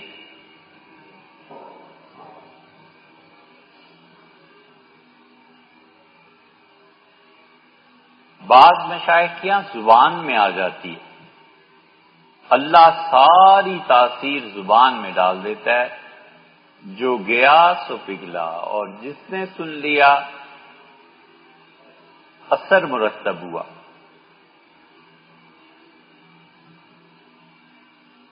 اثرات مرتب ہونے میں رکاوٹیں ہوتی ہیں. رکاوٹ دور ہوتی ہے اور اثر مرتب ہوتا ہے.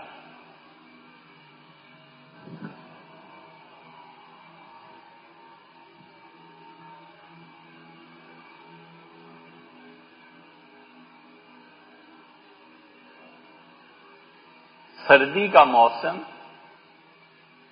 گرم پانی سے نہا کے نکلے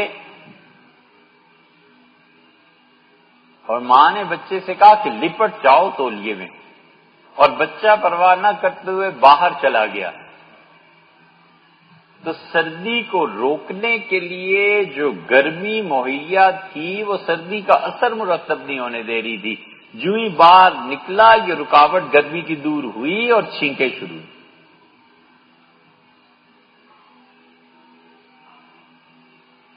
اثر اور اثرات کو مرتب ہونے کے لیے جو رکاوٹیں ہوتی ہیں نا، جس دن یہ دور ہو جاتی ہیں اس دن اثر مرتب ہوتا ہے.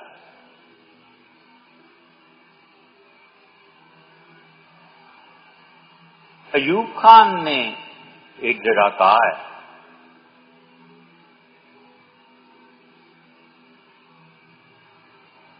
کسی نے اس سے کہا کہ لوگ اب آپ کو کتا کہتے ہیں. اس نے بڑی عجیب بات کہی، پتہ نہیں وہ واقعی ایسے ہوگا نہیں ہوگا، ہمیں تو معلوم نہیں، نہ ہم نے اتنا پڑھا ہے۔ اس نے کہا جب تک ماں زندہ تھی کوئی کتا نہیں کہتا تھا، اب کہتے ہیں۔ یہ اگر واقعی اس نے کہا ہے تو بڑی زبردست بات ہے۔ مطلب یہ ہے کہ رکاوٹ تھی ماں، اس کی دعائیں، اب وہ نہیں رہی نا، تو اب لوگ کتا کہتے ہیں۔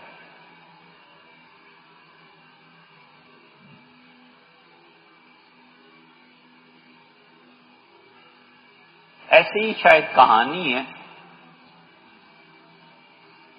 کہ بھائی جا رہا تھا باہر گھر سے، اس نے کہا ماتم ختم ہوا اب کام کو جاتا ہوں، تو بہن نے کہا کہ بھیا آپ سنبھل کے بیٹھنا، ماں چلی گئی۔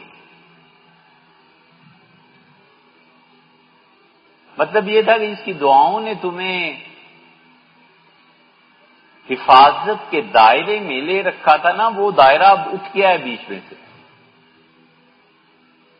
تو اثرات مرتب ہوتے ہیں جب رکاوٹ اٹھ جاتی ہے بیچ میں۔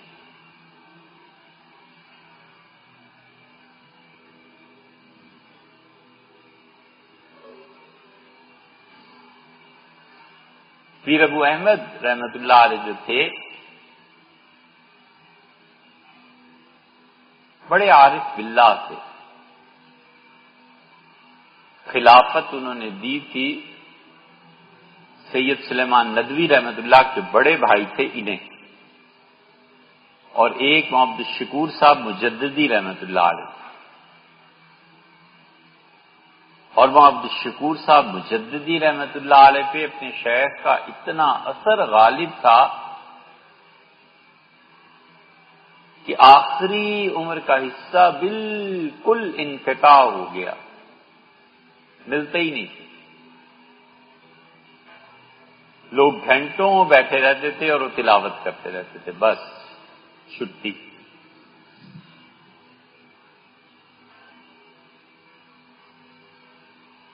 اثرات مرتب ہونے میں رکاوٹ دور ہوتی ہے۔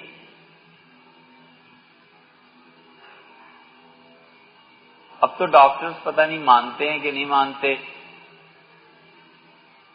سردیوں میں زکام، چھینکیں زیادہ، حکیم کہتے تھے کہ گرمیوں میں دہی زیادہ کھایا ہوگا نا، تو وہ جو ماحول کی حرارت تھی اس نے بچا رکھا تھا۔ اب گرمی ختم ہوئی، ٹیمپریچر ڈاؤن ہوا، اب وہ سردیوں کا دہی اب اثرات مرتب کر رہا ہے۔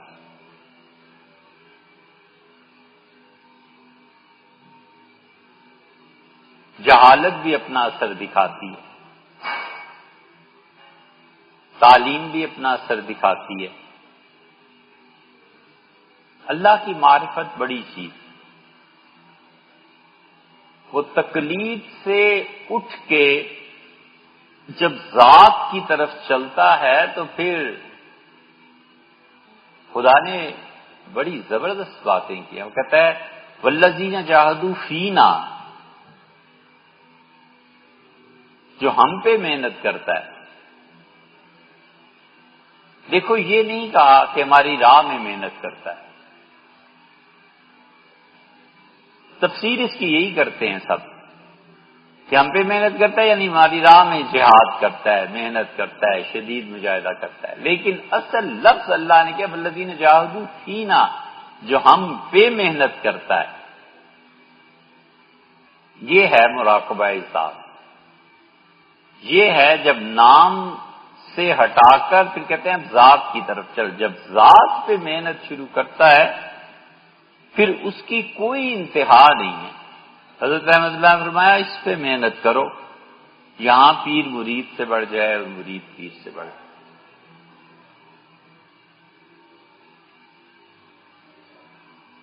وہ محنت کبھی ختم ہی نہیں ہوتی، کوئی زندگی میں شروع ہوتی ہے پھر موت آ جاتی ہے،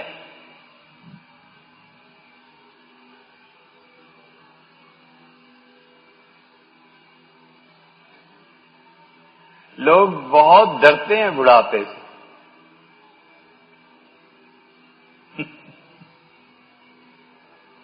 کونا کہ حضرت بال سفید ہو گئے تو دل میں بڑا برا لگتا ہے کہ حضرت کیسے بال سفید ہو گئے اور تو بال ابھی سیاہ ہے. کوئی کہہ دے کہ حضرت اب آپ کی عمر 60 ہو گئی. ارے نہیں 10 سال کم کر کے جو بتائے 20 سال بڑے خوش ہوتے ہیں. جوانی کو یاد کرتے ہیں, بچپن کو یاد کرتے ہیں. ہمیں حیرت ہوتی ہے. حیرت اس لیے ہوتی ہے کہ یار شکر کرو, اب تو مزہ کرنا ہے, اب تو وقت آیا ہے کھانا کھانے کا, اب تو 4-5 گھنٹے صبح سے گزر گئے, اب دوپہر ہو رہی ہے, اب کیا ڈرنا ہے, اب تو مزہ ہے. خوش ہونا چاہیے. محنت کی, زمین بنائی, بیج ڈالا, فصل اگی, پانی دیا, اب جب گندم تیار ہے کٹنے کو, اور اب جب آم کا پیڑ باغ سارے کھینچ کے آم توڑیں گے, اور درخت کے اجڑنے کا اور آدمی کے کھانے کا موسم ہے, ڈرتا ہے. ڈرنا کس بات کا یار, اب تو زندگی شروع ہوئی ہے, اب تو مزے ہیں, اب تو گندم پسے گی اور روٹیاں پکیں گی, پراٹھے پکیں گے.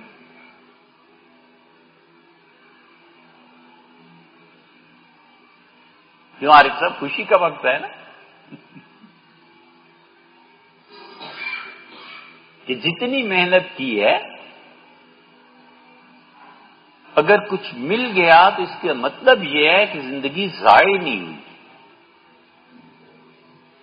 اور محنت کے ضائع نہ ہونے پہ خوش ہونا چاہیے کہ رونا چاہیے کہ مر نہ جاؤں, یہ نہ ہو جائے, وہ نہ ہو جائے. مرو گئی, اب تو دن آئے ہیں. ایک آدمی مدینہ منورہ میں بہت زاروں کے تار رو رہا تھا. ایک بزرگ نے دیکھا تو انہوں نے سمجھا کوئی پرانا زمانہ تھا, ان کا پتہ نہیں لٹ گیا ہے, پیسے نہیں رہے, فاقہ ہے, کیا ہے, بیماری ہے. تو گئے بڑی محبت سے, فرمایا کہ کیا مسئلہ ہے آپ کا, شاید میں کچھ حل کروں. اس کا حضرت 5 سال ہو گئے, گھر سے نکلا تھا, بڑی مشکل سے محنت مزدوری کر کے پہنچا ہوں مدینہ منورہ. رو اس لیے رہا ہوں کہ بچوں کی یاد آ رہی ہے, بیوی کی یاد آ رہی ہے, جاتے ہوئے پھر 2-3 سال پتہ نہیں کتنی مدت لگ جائے, کب پہنچوں کا گھر. تو نے فرمایا بالکل نہ گھبرائیے, آپ بڑے اطمینان سے پہنچ جائیں گے, آپ یقین مانیں. ان کا معتقد تھا, اس کا حضرت آپ گارنٹی, ان کا بالکل گارنٹی, کم سے کم اتنا ضرور یقین مانو مدینہ منورہ سے بالکل باصحت چلے جاؤ گے, موت نہیں آتی. بڑا خوش ہوا. شام کو پھر گیا, اس کا حضرت آپ نے کیسے گارنٹی دے دی, موت کا تو کچھ پتا نہیں. فرمانے لگے کہ کوئی 50 سال سے تو میں یہاں بیٹھا ہوں اس شہر, مبارک شہر میں, موت کے انتظار میں, ہمیں تو آئی نا. جو موت کے انتظار میں بیٹھے ہیں, تو تم کب سے اتنے خوش قسمت ہوئے ہو کہ یہاں کی زمین قبول کر لے, پہنچ جاؤ گے, نہ گھبراؤ.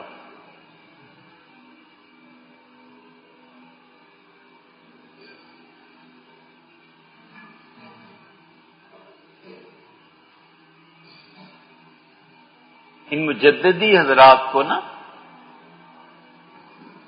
علوم اور معارف کی جس سطح پہ انکشافات ہوتے تھے وہ ہر آدمی کے سمجھنے کے نہیں ہوتے. ایک صاحب یہاں تشریف لاتے تھے, اس سے فرمانے لگے کہ سمجھ میں نہیں آتی بات. تو ہم نے کہا وقت مت ضائع کرو, آپ اتنی دیر تلاوت کیا کیجئے, نوافل پڑھیے, اللہ کو یاد کیجئے. یہاں نہ آئی, اللہ کا شکر ہے ان کو سمجھ آ گئی, پھر کبھی نہیں آئی. کہتے یہ باتیں سمجھ نہیں آتی. نقشبندی مجددی حضرات کے علوم و معارف اس درجے کے ہوتے تھے کہ ہر آدمی کی سمجھ کی بات نہیں ہوتی. خواجہ آدم بن نوری, یہ لفظ بن نور ہے, یہ بن نور ہے, بن نور لکھا گیا ہے. ہمارے اساتذہ بن نوری پڑھتے تھے, لیکن ہمیں خیال آتا ہے کہ بن نوری ہے یہ. بہرحال الفاظ کے پیچوں میں الجھتے نہیں دانا، غواص کو مطلب ہے صدف سے یا کہ گوہر سے۔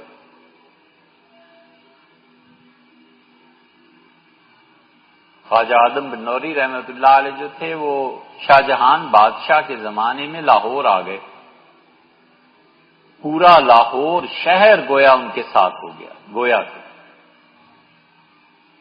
شاہ جہان گھبرا گئے، اپنے وزیر اعظم سعد اللہ کو طلب کیا اور کہا اگر شیخ نے بغاوت کر دی تو کون سنبھالے گا؟ سعد اللہ بڑے زیرک اور دانا تھے، وہ ایسی ہستی ہے اس پہ لوگوں نے لکھا نہیں، کوئی لکھتا تو پوری کتاب مرتب کرتا، کتنا عقل مند آدمی۔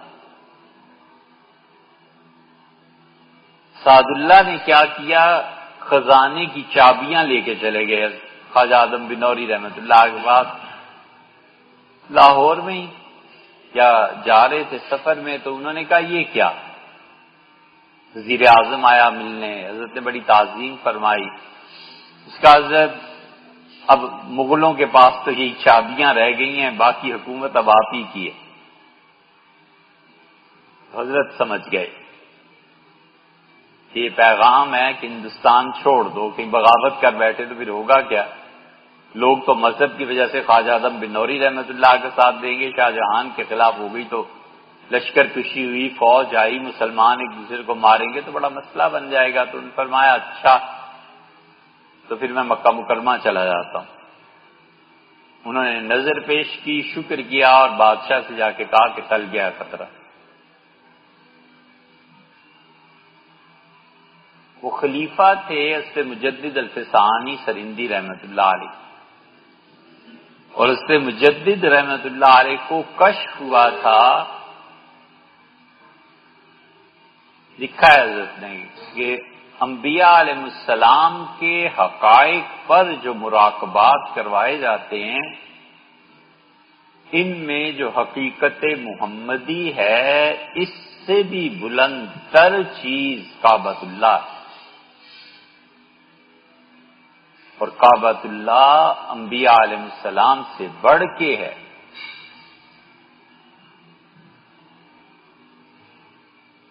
جیسے مجدد رحمۃ اللہ علیہ کو کشف ہوا تھا۔ خواجہ آدم بنوری رحمۃ اللہ جب مکہ مکرمہ میں گئے ہیں تو انہوں نے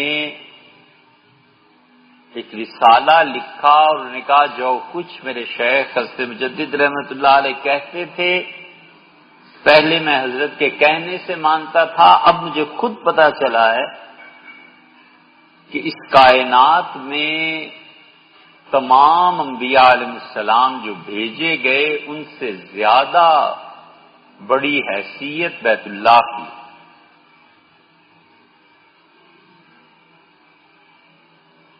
نقشبندیوں کے ہاں مراقبہ قوس کے بعد ایک مقام ایسا آتا ہے جہاں پہ شیخ کو اس بات کی اجازت ہوتی ہے کہ اپنے مریدوں کو حقائق الہیہ کی طرف لے جائے یا حقائق محمدیہ کی طرف، جن کا قدم راست ہوتا ہے وہ جانتے ہیں کہ اس کو کس طرف چلانا۔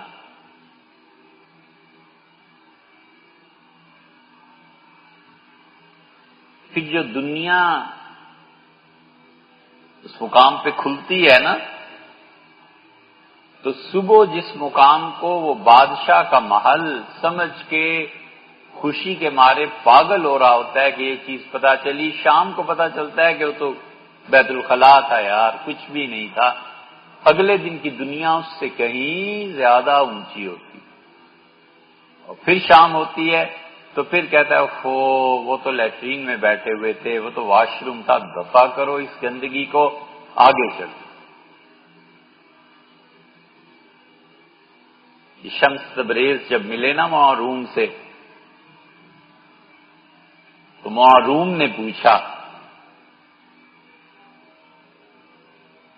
شمس تبریز جو تھے بڑے مقام کے آدمی تھے، آدمی نہیں ملتا تھا. یہ 3-4 آدمیوں کے ساتھ ایسے ہوا ہے. حضرت حاجی امداد اللہ صاحب مہاجر مکی رحمت اللہ علیہ کی معرفت بہت بڑھ گئی تھی. تو اللہ تعالیٰ سے عرض کیا کہ پروردگار دنیا میں کوئی آدمی نہیں ملتا، کس کو بتاؤں کہ کیا ہے.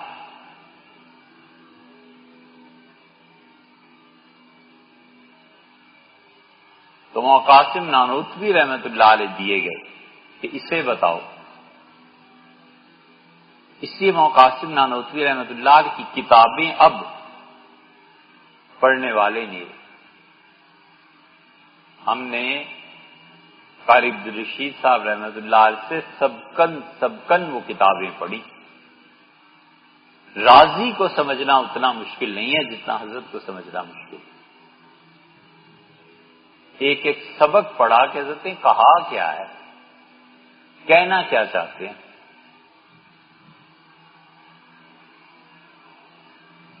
نبوت پہ ایک جگہ بحث کی ہے اور کہا کہ حضور صلی اللہ علیہ وسلم اگر سب سے پہلے نبی ہوتے تو بھی خاتم النبیین. اب یہ کسی کی سمجھ میں آتا نہیں، اس لیے کہتے ہیں کہ معاذ اللہ استغفر اللہ وہ کافر.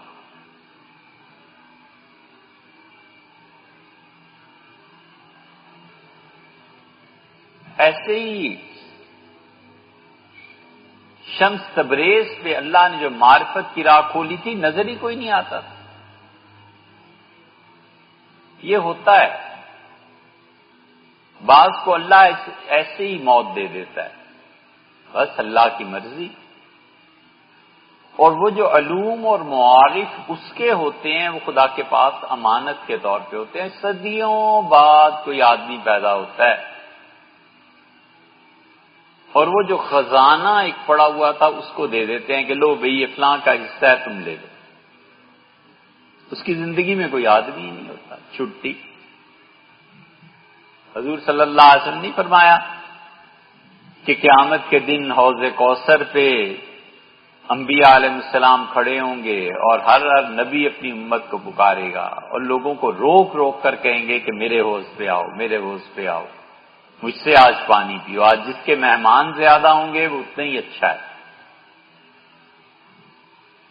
اور میری امت میرے حوض پہ آئے گی اور پھر کچھ لوگ ایسے آئیں گے جنہیں میں کہوں گا اسیحا بھی میرے دوست آ گئے، میرے یہ دوست آ گئے. شیعہ اس روایت کو ہمیشہ ذکر کرتے ہیں اور فرشتے ماریں گے میرے ان دوستوں کو اور کہیں گے نکلو یہاں سے، خبردار جو اس حوض کے قریب بھی پھٹکے. تو میں فرشتوں سے کہوں گا کہ کیا ہو گیا ہے، یہ تو میرے دوست ہیں. فرشتے کہیں گے انک لا تدری ما احدثوا بعدک، آپ کو نہیں پتا آپ کے بعد آپ کے دین کو انہوں نے کتنا برباد کیا تھا. تو آپ نے میں کہوں گا سحق اللہم، اللہ انہیں غارت کرے، اللہ انہیں برباد کرے. شیعہ کہتے ہیں یہ وہ لوگ تھے جنہوں نے خلافت کو جبرن قبضے میں لے لیا تھا. حضور صلی اللہ علیہ وسلم انہیں دیکھ کے لعنت بھیجیں گے اور کہتے ہیں کہ تمہاری ہی کتابوں میں یہ روایت ہے، بخاری میں، مسلم میں، فلاں میں، فلاں میں. اس میں شبہ نہیں کہ یہ حدیث صحیح ہے، مسلم میں بھی آئی ہے. لیکن رسول اللہ صلی اللہ علیہ وسلم جن پہ لعنت کریں گے اور فرشتے جنہیں ماریں گے وہ کون ہیں؟ وہ کہتے ہیں یہی خلفائے راشدین معاذ اللہ. ہم کہتے ہیں یہ وہ منافق تھے اور سیدنا ابو بکر رضی اللہ عنہ کے دور میں جو مرتد ہو گئے تھے یہ وہ تھے. حضور صلی اللہ علیہ وسلم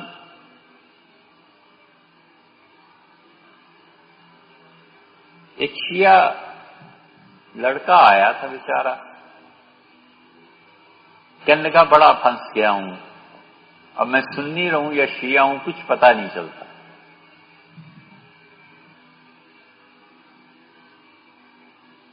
ہم نے کہا بیٹے ہمارے پاس آؤ گے تو ہم سنیوں ہی کی بات کریں گے، ان کے پاس جاؤ گے تو اپنی بات کریں گے، آپ پھر آئے ہی کیوں؟ خیر نے کہا سب سے زیادہ الجھاؤ کس مسئلے میں ہے؟ تو کہنے لگا خلافت کیوں چھین لی تھی، بس یہ ہے مسئلہ۔ حضرت ابوبکر رضی اللہ عنہ نے چھینی تھی، پوچھا، کہنے لگے حضرت ابوبکر رضی اللہ عنہ نے چھینی تھی سب سے پہلے۔ ہم نے کہا تبرسی کو پڑھا ہے؟ کہنے لگے جی ہم نے کہاں پڑھا ہے، میں تو پتا بھی نہیں۔ ہم نے کہا تبرسی نے سارے صحابہ رضی اللہ عنہ کو کافر قرار دیا ہے، ان کی کتاب پڑھیے۔ انگوٹھی کیوں بنوائی رسول اللہ صلی اللہ علیہ وسلم، یہ اس نے پڑھ رکھا تھا۔ کہنے لگا اس لیے کہ خط بادشاہوں کو لکھے گئے تو بادشاہ خطوط کو نہیں پڑھتے تھے جب تک کہ بھیجنے والے کی اسٹیمپ نہیں لگی ہوئی ہوتی۔ ہم نے کہا بالکل صحیح۔ تو ہم نے کہا انگوٹھی رسول اللہ صلی اللہ علیہ وسلم کے دور میں اور کوئی نہیں بنوا سکتا تھا اس جیسی انگوٹھی، کیونکہ بادشاہ کی مہر تھی نا۔ اب نواز شریف جو سائن کرتے ہیں ہمارے زمانے میں کوئی بھی نہیں کر سکتا، کہیں پکڑا جائے تو قانون کی گرفت میں آئے۔ اچھا کیا ٹائم ہو گیا ابھی؟ اوہو بہت وقت ہو گیا۔ تو بادشاہ کے دستخط، وزیر اعظم، صدر، چیف کے دستخط اب تک محفوظ رکھے جاتے ہیں، کہیں پکڑا جائے تو سزا ہو جائے۔ ہم نے کہا کہ تبرسی کہتے ہیں کہ حضرت رسالت پناہ صلی اللہ علیہ وسلم جب انتقال ہوا تو سیدنا علی رضی اللہ عنہ آئے غسل دینے کے لیے، ان کا حق تھا، گھر کے لوگ تھے، داماد تھے۔ تو انگوٹھی اتاری حضور صلی اللہ علیہ وسلم کے دست مبارک سے اور ایک صحابی رضی اللہ عنہ کو دی اور کہا ابو بکر کو جا کے دو اور حضرت سے کہو کہ لوگوں کو سنبھالیں۔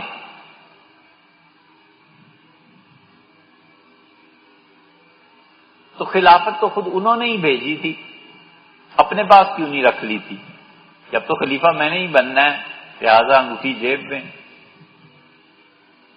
اتنا ہی انتظار کر لیا ہوتا کہ چلو تدفین تجہیز سب سے فارغ ہو کے پھر پیش کر دوں گا جس کو بھی، اتنا تو سوچا ہوتا کہ جب مسلمان فیصلہ کر لیں گے تو یہ انگوٹھی امانت ہے بھی اسے ہی دوں گا۔ اتنا تو عام آدمی بھی سوچتا ہے، ذمہ دار آدمی، کہ ذرا فیصلہ ہو جائے، یہ بڑی قیمتی چیز ہے، اس کو دوں گا۔ خود ہی انگوٹھی اتار کے بھجوا بھی دی، خاص طور پہ بلا کے کہ حضرت کو کہیں، اور ساتھ یہ بھی کہ لوگوں کو سنبھالیں۔ تو یہ کیا کیا؟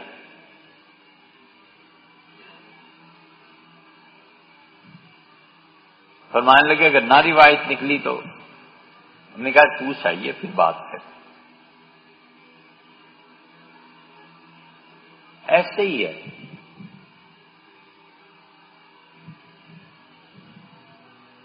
معرفت اور حقائق کی دنیا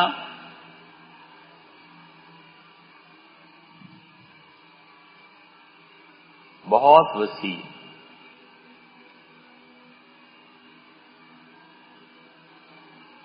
خواجہ اعظم بنوری رحمت اللہ علیہ پر یہ منکشف ہوا،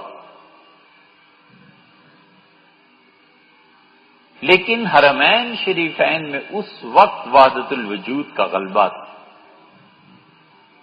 یہ مدینہ منورہ جو ہے نا، باب جبریل، بالکل اس کے سامنے نقشبندیوں کی خانقاہ تھی، پھر ساتھ ہی فاصلے پہ شاذلیوں کی خانقاہ تھی۔ مدینہ منورہ بھرا پڑا تھا خانقاہوں سے، بڑے بڑے مشائخ وہاں جا کے خانقاہیں، اور لوگ جاتے تھے تعلیم کے لیے، تربیت کے لیے، بہت کچھ تھا۔ جب انہوں نے یہ بیان کیا وحدت الشہود کا مسئلہ اور بیت اللہ کو انبیاء علیہ الصلوۃ والسلام کے حقائق سے بھی بلندتر بتایا، شور مچ گیا۔ اوہو، بڑے فتوے ہوئے خواجہ اعظم بنوری رحمت اللہ علیہ کے خلاف، بہت کچھ لکھا گیا۔ حضرت نے ایک رسالہ لکھا.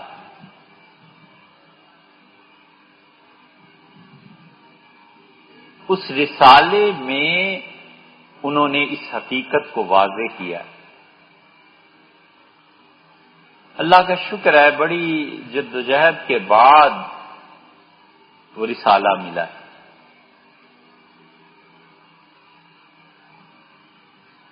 اہل مکہ نے پھر خواجہ اعظم بن نوری رحمت اللہ علیہ کے معاملے میں چپ اختیار کر لی. پھر انہوں نے اپنے بیٹے محمد کو ہندوستان خط لکھا کہ جو کچھ حضرت مجدد رحمت اللہ علیہ اپنے کشف میں بیان کرتے تھے اور میں ان کا مرید ہونے کی حیثیت سے مانتا تھا، اب اس سے اوپر اٹھ گیا ہوں. اب مجھے خود نظر آتا ہے کہ واقعی حضرت کو صحیح بات بتائی گئی. یہ ایسی مثال ہے ایک، وگرنہ وہ جو اللہ نے کہا نا والذین جاہدوا فینا، جو ہم پر محنت کرتا ہے، وہ دنیا بڑی بڑی معرفت کی.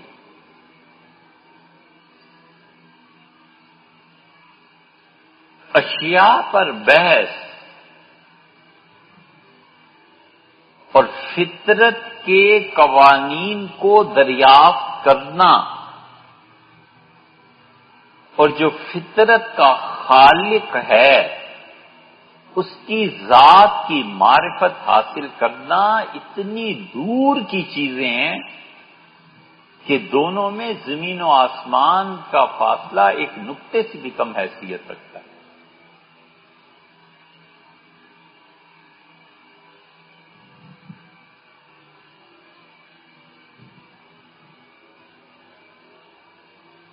فطرت کے قوانین کی کھوج لگانا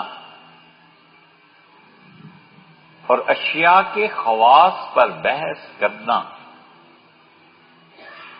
اس میں اور جس نے اشیاء میں خواص رکھے ہیں اور فطرت کو تخلیق کیا ہے،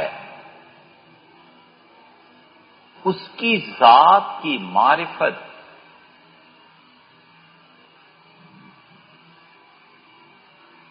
اس عالم مثال میں ناپید ہے کہ کسی طرح سمجھایا جا سکے. اتنی بھی دونوں میں مناسبت نہیں ہے جتنی ایک مٹی کے ذرے اور سورج اور اس کائنات، دونوں میں اتنے بھی مناسبت.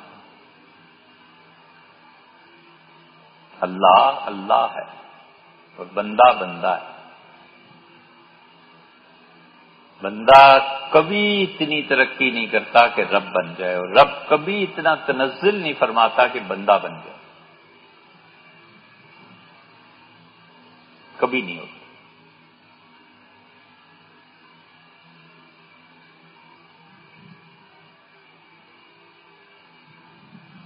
لیکن یار ان باتوں کی بحث کا فائدہ کیا؟